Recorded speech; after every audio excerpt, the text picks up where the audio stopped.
आइए, बीजक आध्यात्मिक यात्रा में आप सबका स्वागत है। सद्गुरु कबीर रचित बीजक के शब्द प्रकरण की 52 नंबर के शब्द पर आज कुछ चर्चा। सद्गुरु कबीर कहते हैं, बुझ लीजिए ब्रह्मज्ञानी, घूर घूर बरसा बरसावे, परिया बूंद न पानी। चिंटी के पग हस्ती बांधो, छेरी बीग रखावे, उधद माहते निकरी छाछरी, चौड़े ग्रह करावे। मेढुक सर्प रहत एक संगे, बिलैया स्वान बियाई, नित उठि सिंह सियार सो डर पे, अद्भुत कथियो न जाई। कौने संशय मृगा बन घेरे, पारथ बाणा मेले, उधद भूप ते तरवर डाहे, मच अहेरा खेले। कहें कबीर यह अद्भुत ज्ञाना, को यह ज्ञान ही बूझे, बिनु पंखे उड़ जाए आकाशे, जीव ही मरण न सूझे। सद्गुरु कबीर का यह प्रसिद्ध पद है, जिसमें ब्रह्मज्ञानियों को एक सीख देते हैं। अभी तक करीब 40 शब्द, 40 से 51 तक पंडितों को कहीं फटकारते हैं, कहीं प्रेम देते हैं, कहीं समझने के लिए आगाह करते हैं। लेकिन इस 52 नंबर के शब्द में ब्रह्मज्ञानियों को वे आगाह करते हैं, बुलाते हैं, समझो विचारो, बूझ लीजिए ब्रह्मज्ञानी। हे ब्रह्मज्ञानियों, तुम बूझो समझो। जिस ब्रह्मज्ञान की तुम घूर घूर बरसा बरसावे, खूब बरसा बरसाते हो, जैसे सावन भादों के दिनों में बारिश होती है, लेकिन एक भी बूंद ना पड़े, एक भी छींट व्यक्ति को ना पड़े, ऐसे ही हालत तुम्हारे ब्रह्मज्ञानी है। बाहर में बारिश होती है, सभी लोग भीग जाते हैं। सावन भादों के दिनों में बाहर घूम घूम के बारिश होती है, बद्दल छाते हैं, बारिश होती है तो आदमी भीग जाते। लेकिन ये ब्रह्मज्ञान की जो चर्चा करते हैं खूब उमड़ घुमड़ के, लेकिन एक छिट भी व्यक्ति को नहीं पड़ता। कारण क्या है? ब्रह्मज्ञानियों का सिद्धांत क्या है? वे कहते हैं चराचर ब्रह्म है, सब ब्रह्ममय है। अगर ब्रह्म से यह सृष्टि की रचना हुई तो ब्रह्म तो आनंदमय मानते हो।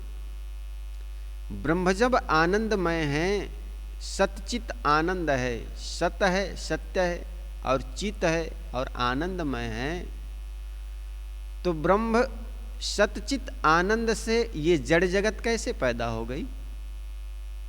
जगत तो जड़ है ना, 5 तत्वों का पसारा जो हम देख रहे हैं, आग, मिट्टी, हवा, पानी, आकाश, ये तो जड़ है। तो चेतन से जड़ की उत्पत्ति कैसी हो गई? आप कहते हैं ब्रह्म से ये जगत की उत्पत्ति हुई,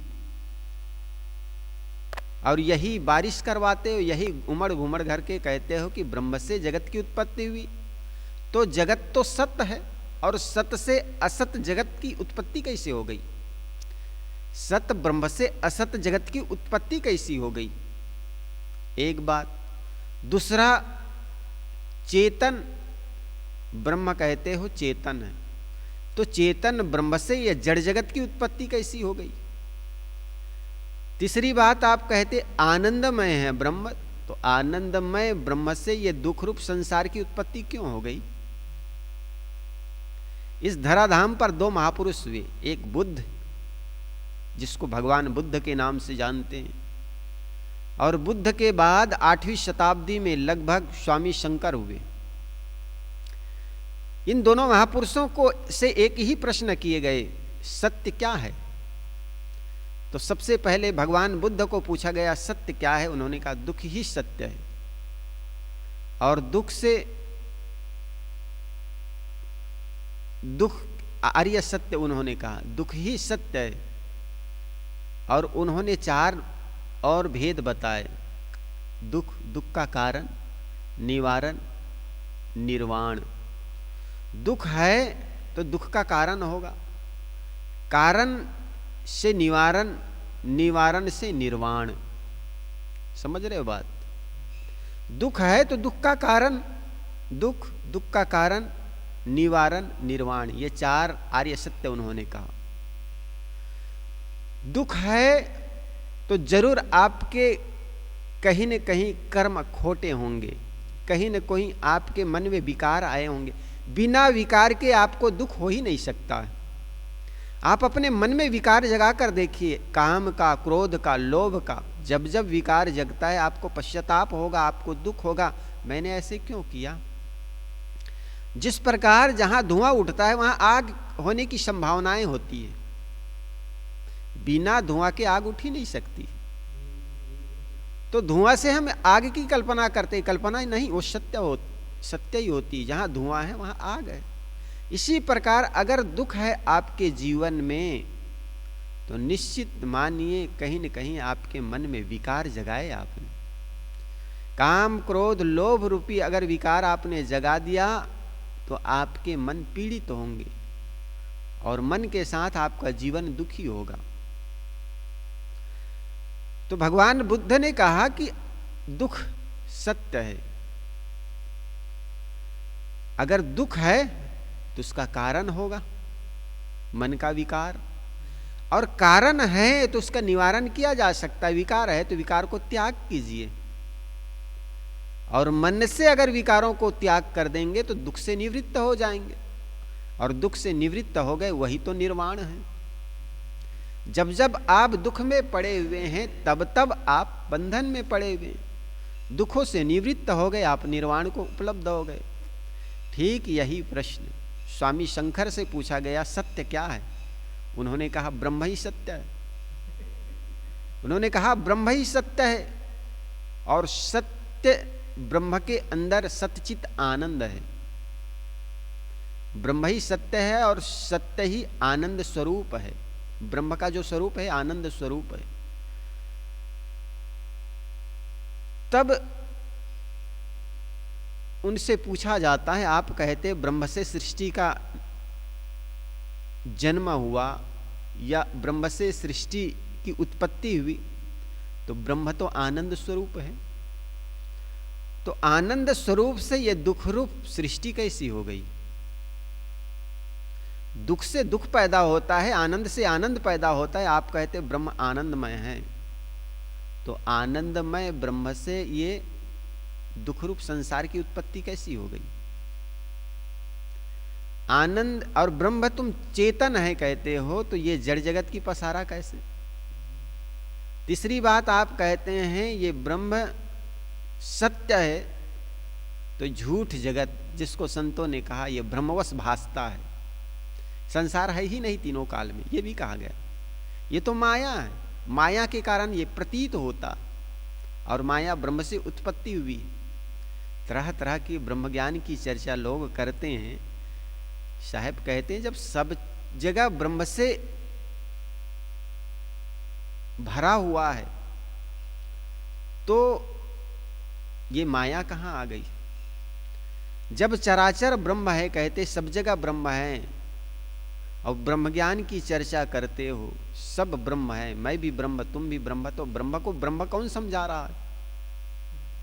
अगर ये मानते हो कि ब्रह्म सब ब्रह्ममय है और एक के मुक्ति से सबकी मुक्ति मानते हैं, ब्रह्म है, सब ब्रह्म है, तो एक की मुक्ति से सबकी मुक्ति हो गई होती, तो इसका मतलब अभी तक किसी की मुक्ति हुई नहीं, इसलिए मुक्त हुए नहीं कोई। इसलिए साहब कहते हैं ये ब्रह्म ज्ञानी लोग बहुत बारिश तो करते हैं, ज्ञान की चर्चा तो करते हैं, लेकिन एक छींट भी लोगों को नहीं पड़ता। इसलिए उस पर आगे व्यंग करते हैं। देखो कैसे व्यंग करते हैं साहब। बूझ लीजिए ब्रह्मज्ञानी घुर घुर बरसा बरसावे परिया बूंद न पानी, लेकिन एक भी बूंद व्यक्ति को पड़ता नहीं। फिर आगे व्यंग करते हैं। चिवटी के पग हस्ती बांधो छेरी बीग रखावे, जैसे कोई आदमी हाथी के को चींटी के पैर में बांध दे हो तो क्या चींटी सुरक्षित रहेगी? जैसे कोई छेरी कहते हैं बकरी को, बकरी के रखवाली के लिए कोई भेड़िया को रख लिया हो बिग कहते हैं भेड़ को, है ना। भेड़िया को कोई रख दिया हो छेरी के रखवाले के लिए, तो क्या छेरी की कल्याण होगा उससे? तो भेड़िया खा जाएगा। उदधि महादे निकरी छाछरी चौड़े ग्रह करावे। वह तो ऐसा ही है जैसे कोई मछली समुद्र से निकल करके मैदान में घर बनाने लग जाए। उदधि कहते हैं मछली को, माहते निकरी छाछरी, कहां से निकली? उदधि कहते हैं समुद्र से। समुद्र में से छाछरी मछली निकली और मैदानी भाग में जाकर घर बनाने लग जाए, तो क्या मछली का कल्याण हो जाएगा? मेढक सर्प रहत एक संगे, जैसे सर्प और मेढक एक साथ रहे तो क्या सर्प मेढक का कल्याण होगा? बिलैया स्वान बियावे। स्वान कहते हैं कुत्ता को, बिलैया बिलई स्वान बियाने लग जाए, या स्वान और बिल्ली एक साथ रहने लग जाए तो क्या बिल्ली का कल्याण होगा? नित उठ सिंह सियार सो डर पे। साहब कहते हैं नित उठ करके ये सिंह सियार से डर रहा है, अपने ही बनाए माया जाल से ये जीव डर रहा है। ये जीव ने ही कल्पना की भूत प्रेत ब्रह्म, और सुबह उठ करके इसी सबको डर रहा है। अपने ही बनाए चित्रों से, अपने ही बनाए चित्रों से जीव डर रहा है। अपने ही किए कल्पनाओं से ब्रह्म ईश्वर शक्ति भूत प्रेत, ये कल्पना किसने की? जीव ने किया। और इसी से जीव सुबह उठ करके एक ही काम करता है कि कोई अनहोनी घटना न घट जाए, कोई भूत ना लग जाए, कोई भगवान नाखुश ना हो जाए। अपने ही बनाए मंत्र गलत ना हो जाए। मंत्र गलत होने से अपने ही बनाए मंत्र है, भगवान नाखुश हो जाएगा। साहब कहते हैं यह तो ऐसा ही नित उठी सिंह सियार पो डर पे, अद्भुत कथियों न जाई। ये अद्भुत बात कहने में नहीं आता कि सिंह सियार से डर रहा। अरे सिंह तो सियार का शिकार करता। अंधविश्वास और पाखंड का तो जीव विवेकी व्यक्ति बिलछान करता, उसमें फंसता थोड़े। जीव जैसे सामर्थ्य, ये सियार से डर रहा है, भ्रम से डर रहा है, अंधविश्वास से डर रहा। अंधविश्वास और पाखंड को तैयार करने वाला, कल्पना करने वाला कौन है? जीव। और जीव ही ये पाखंड से, अंधविश्वास से, अमुक दिन अमुक दिशा में जाना काल है, अमुक दिन अमुक कपड़ा पहनना शुभ होता है, अमुक दिन अमुक रंग के अंगूठी पहनना, नग पहनना शुभ माने जाते हैं, अशुभ माने जाते हैं। बिल्ली काट दे तो यात्रा खराब हो जाती है, एक्सीडेंट होने की संभावना। अब 2 किलो 3 किलो की बिल्ली बेचारी को उधर जानी थी, चली गई। अब बिल्ली के लारे पड़ गए, आदमी रुक गया। वैज्ञानिक चिंतन, किसी को छींक आ गई तो गाड़ी रोक देते हैं, अशुभ हो गया। अरे छींक आने का वैज्ञानिक कारण है, हमारे सांसें चल रही है, फेफड़े में कुछ खराबी, कुछ गलत चीज आने से हमें छींक आती है, सर्दी लग जाती है। अब छींक आना कोई अशुभ लक्षण थोड़े, ये तो शुभ लक्षण है। आपके शरीर में कुछ गंदगी, कुछ गलत चीज आ गई जिससे आपको सांस लेने में तकलीफ हो गया, आपको छींक आ गई। स्वास्थ्य संबंधी जो भी डॉक्टर है या जो भी बच्चे पढ़ते हैं विज्ञान के क्षेत्र में, वो जानता। अब ये शुभ अशुभ आदमी मन से गढ़ लिया और उसी से डरने लग गए। अपने ही बनाए, अपनी ही कल्पित देवी देवताओं से सुबह उठ करके क्या करते हैं? डरते हैं। नित उठी सिंह सियार सो डर पे, अद्भुत कथियों न जाई। ये अद्भुत बात कथने में नहीं आती। कौने संशय मृगा बन घेरे, पारथ बाणा मेलय, उदधि भूपते तरीवर डाहे, मच अहेरा खेलय। साहब कहते हैं कौने संशय मृगा बन घेरे,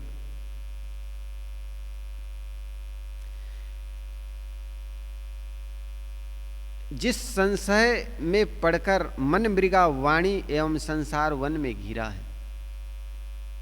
जिस संशय में पढ़कर मन मृगा वाणी और संसार वन में घिरा है, क्योंकि भ्रमक उपदेशक पारधी उन पर बाण चला रहे हैं। भ्रामक पारधी लोग तथाकथित धर्मगुरु लोग रोज भ्रमक वाणियों का उपदेश कर रहे हैं, है ना।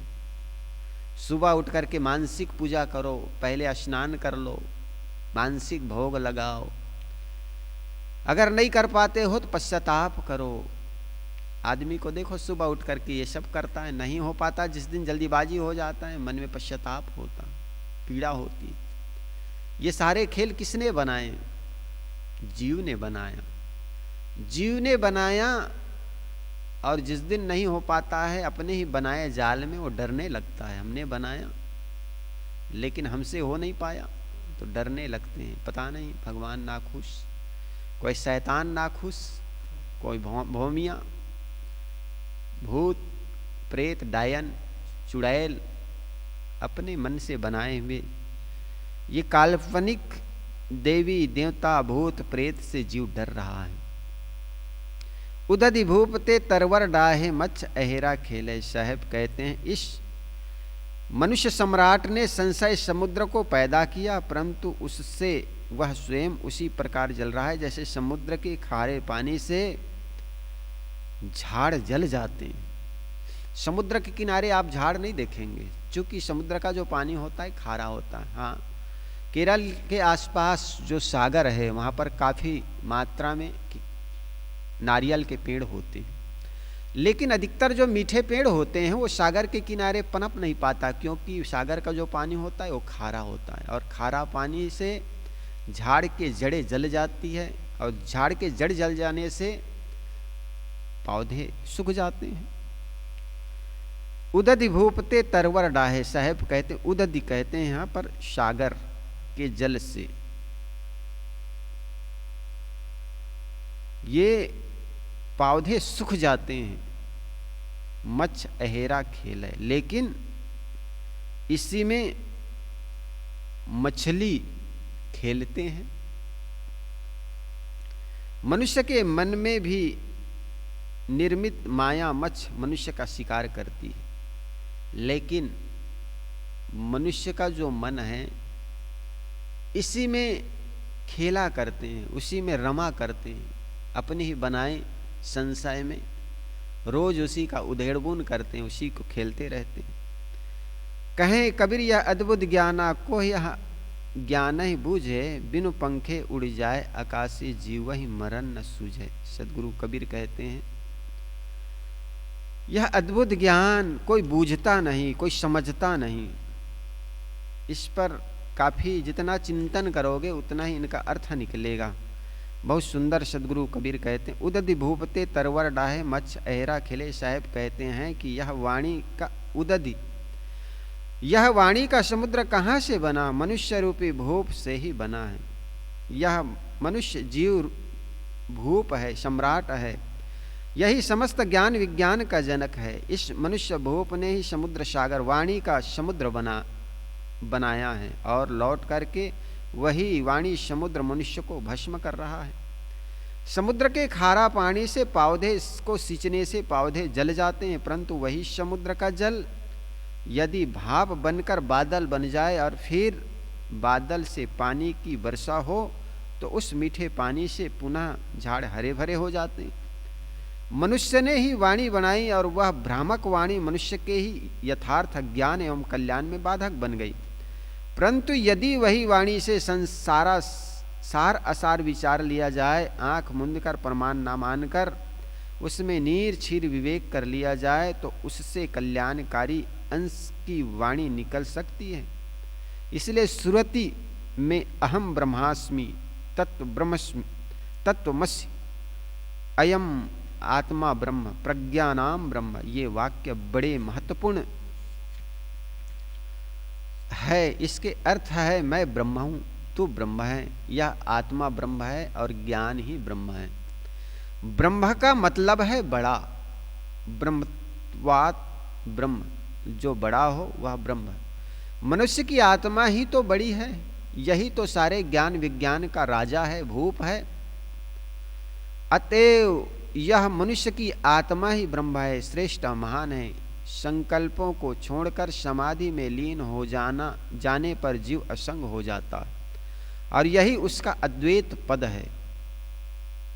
समाधि में पहुंचने के बाद जीव असंग हो जाता है। ये अद्वैत, इसको मानना चाहिए। लेकिन हम कहते हैं अद्वैत ब्रह्म का जो सिद्धांत है, चराचर ब्रह्म और माया जो है ब्रह्म की उत्पत्ति, इस प्रकार यह संसार की उत्पत्ति भी ब्रह्म से हुई है, ये गड़बड़ हो जाता है। सब ब्रह्ममय है मान लेते हैं। गोबर भी ब्रह्म, मैं भी ब्रह्म, तुम भी ब्रह्म, ये मिट्टी भी ब्रह्म, सब ब्रह्म। ब्रह्म ब्रह्म को चिता रहा है। बताओ, ऐसा उलझ जाती मामला। जीव समाधि में पहुंचने के बाद असंग हो जाता है, इसको तुम अद्वैत मानो तो बात ठीक है। लेकिन अद्वैत ब्रह्मवादी लोग घूर घूर वर्षा तो करते हैं, लेकिन एक बूंद भी नहीं पड़ते। यह दूसरा न वही तो अद्वैत है। समाधि में मन समाप्त हो जाने पर जीव अकेला रह जाता है। मन ही संसार को, द्वैत को जीव के सामने करता रहता है। और जब मन ही लीन हो गया तब चेतन असंग हो गया, अद्वैत हो गया। यही विवेकपूर्ण अद्वैत ब्रह्म होना है। परंतु ब्रह्मज्ञानी कहलाने वाले इस विवेक पथ को छोड़ दिए। वे ब्रह्मवाद की भावुकता में शास्त्र प्रमाण के उल्टे सुल्टे जोड़ में पढ़कर यथार्थ ज्ञान को गड़बड़ कर दिए। इसलिए जीव का बनाया वाणी समुद्र जीव को ही सुलझाने लगा और मच्छ अहेरा खेले। माया जीव पर शिकार खेलने लगी। जीव की ही बनाई वाणी जीव को बांधने के लिए माया बन गई। इसलिए अद्भुत ज्ञान की अवहेलना होने लगी, जैसे और कल्पित अवधारणा को सिद्धांत मान लिया गया। कहें कबीर, यह अद्भुत ज्ञान को यह ज्ञान ही बूझे। साहब कहते हैं कि मेरा ज्ञान लोगों को अद्भुत लगता है, आश्चर्यजनक लगता है। लोग सोच सकते हैं कबीर तो अचरज की बात करते हैं। बड़े बड़े ब्रह्मज्ञानी वेदांती सारा जड़ चेतन एक अद्वैत मानते हैं, एक जीववाद मानते हैं। और कबीर नानत्वपूर्ण संसार स्वीकार करते हैं। वे नाना जीव मानते हैं। वस्तुतः गलत बातों का यदि ज्यादा अभ्यास हो जाए तो वही सत्य लगने लगता, और सत्य का अभ्यास ना होने से वह अद्भुत लग सकता है। कबीर कहते हैं कि मेरे ज्ञान को कौन समझेगा? वही उसे समझेगा जो शास्त्र प्रमाण के जाल से मुक्त हो जाएगा। 34 अक्षर से निकरे जोई, पाप पुण्य जानेगा सोई। शास्त्र प्रमाण आदरणीय है, किंतु स्वानुभूत सत्य का वध करके नहीं, अपने विवेक ज्ञान की ताक पर रख कर नहीं। बिनु पंखे उड़ जाए आकाशे जीव, वही मरण न सूझे। मनुष्य बिना पंख के आकाश में उड़ना चाहता है, उसका फल गिरकर मर जाना है, परंतु उसे यह बात नहीं सूझती। तात्पर्य है कि बिना विवेक मनुष्य कल्पना की उड़ान भरता है। वह स्वानुभूत सत्य को आदर न देकर कल्पना की लड्डू खाता है। सारी वासनाओं को छोड़कर निज स्वरूप में ही स्थिति होती है। जब वासना शांत हो जाती है तब जीव जगत से छूटकर निज स्वरूप मात्र रह जाता है। वह स्वानुभूति सत्य है, यही परमार्थ है। सारा जड़ चेतन एक हो जाना परमार्थ नहीं है। संकल्पों का त्याग निराधार स्थित है। इसी को अद्वैत स्थिति कह सकते हैं। जड़ चेतन अभिन्नता एवं चराचर व्यापक की अवधारणा न अनुभूति सत्य है और न यथार्थ अद्वैत है। यह तो मन का जोश है, ब्रह्मवाद की भावुकता है। इसलिए हे ब्रह्मज्ञानी, अपनी ब्रह्मज्ञान पर पुनर्विचार कर लो। जगत अपने क्षेत्र में प्रवाह रूप गतिशील रहते हुए भी सत्य है, ठोस है। इससे भिन्न नाना चेतन जीव है। जो जीव वासना त्याग देगा वह मुक्त हो जाएगा। चराचर व्यापक अद्वैतवाद में तो मुक्ति संभव ही नहीं है। इस प्रकार सद्गुरु कबीर शब्द नंबर 53 में अपनी बात 52 में अपनी बात कहते हुए कहते हैं, बुझ लीजिए ब्रह्मज्ञानी है। ब्रह्मज्ञानी अपनी जो बात है उस पर पुनर्विचार करो। घूर घूर बरसा बरसावे, परिया बूंद न पानी।